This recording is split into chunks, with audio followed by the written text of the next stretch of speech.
হাজার কোটি টাকার বাণিজ্য ঘিরে সংঘর্ষ, হামলা, পাল্টা হামলা আর খুনোখুনি। দেশের ভেতরে যেন এক আলাদা রাজ্য চট্টগ্রামের জঙ্গল সলিমপুর। আর জানাতে চট্টগ্রাম থেকে যুক্ত হচ্ছেন সহকর্মী আব্দুল্লাহ রাকিব। সলিমপুরের শিগগিরই যৌথ অভিযান শুরুর কথা জানিয়েছে র্যাবের মহাপরিচালক। এই বিষয়ে আর কি কোনো ধরনের প্রস্তুতি শুরু হয়েছে কিনা, সেখানকার সর্বশেষ পরিস্থিতি যদি একটু আমাদেরকে জানান। যে আমরা বর্তমানে জঙ্গল সলিমপুরের ৪ নম্বর যে গেটটি রয়েছে, লাল গেট, সেটির সামনে আছি।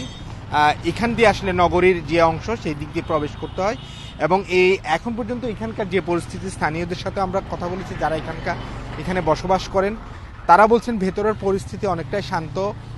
গত পরশুদিন অর্থাৎ সোমবার দিনের ঘটনার পর থেকে এখন পর্যন্ত কোনো ধরনের আইন শৃঙ্খলা বাহিনীর তৎপরতা কিংবা অভিযান এই ধরনের কোনো ঘটনা ঘটেনি। মানুষের যে স্বাভাবিক জনজীবন সেটি একেবারেই স্বাভাবিক রয়েছে এবং আইন শৃঙ্খলা রক্ষাকারী বাহিনীর সাথে আমরা কথা বলেছি, তারা যেটি বলছে আসলে তারা এটি যেহেতু আসলে একটি দুর্গম এলাকা এবং বলা চলে প্রায় 90 দশক থেকে আসলে এটি বেদখল হয়ে আছে এবং বিভিন্ন সন্ত্রাসী গোষ্ঠী এখানে আসলে অভয়ারণ্য তৈরি করেছে এই এলাকাটিকে, এবং ফলে এখানে এককভাবে কোনো বাহিনীর অভিযান চালানোর সক্ষমতা নিয়েও একটি চ্যালেঞ্জ রয়েছে।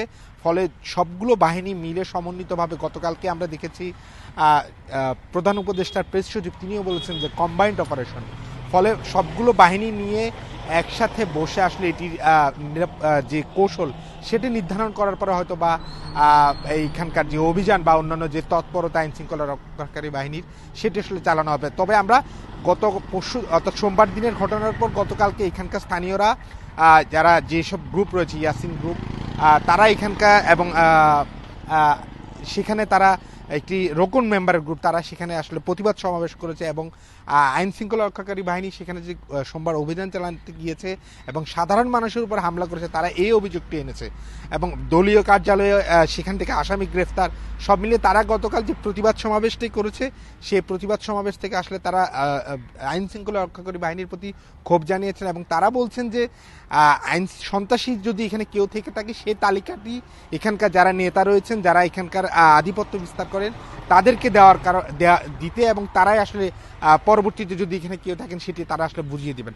অর্থাৎ এটি আসলে স্পষ্ট যে এটি আসলে দেশের ভিতরে আরেকটি দেশ, অর্থাৎ এখানে অন্য কেউ আসে আসলে নিয়ম বা অন্যান্য যে শৃঙ্খলা সেটি আসলে রক্ষা করা অনেকটাই দুরূহ, অনেকটাই চ্যালেঞ্জিং।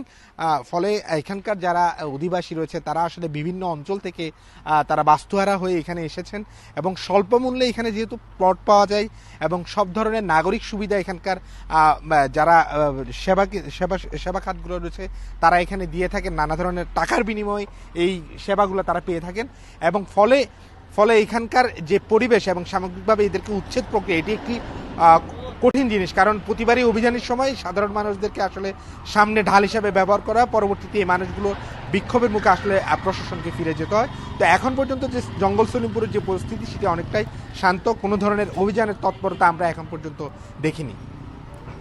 চট্টগ্রামের জঙ্গল সলিমপুর থেকে সেখানকার সবশেষ পরিস্থিতি জানাচ্ছিলেন সহকর্মী আব্দুল্লাহ রাকিব।